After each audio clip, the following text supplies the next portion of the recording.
તો રાજકોટમાં ખાડા રાજને લઈ આરએમસી હવે એક્શન મોડમાં આવી ગયું છે. રોડ રસ્તાનું રિપેરિંગ કામ ઝડપી કરવા આદેશ આપવામાં આવ્યો છે. મ્યુનિસિપલ કમિશનર તુષાર સુમેરાએ નિવેદન આપ્યું. રોડ રસ્તાઓ માટે 342 કરોડના નવા વર્ક ઓર્ડર આપી દેવામાં આવ્યા છે. 232 કિલોમીટરના નવા રોડ બનાવવામાં આવશે.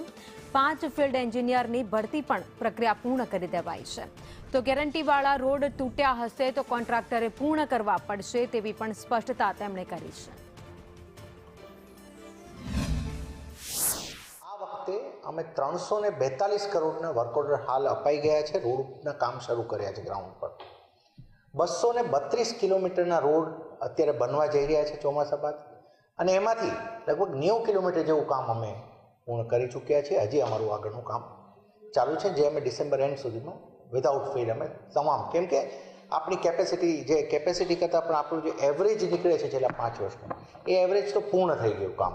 એક તો ગેરંટીવાળા કોઈ પણ રસ્તાઓ તૂટે તો એની બાબતમાં ખૂબ કડક રીતે અમે એને આ વખતે પણ લીધી છે અમે, અને દેટ ઇઝ સમથિંગ કે it is known tolerable. A tolerate થવું જ ના જોઈએ.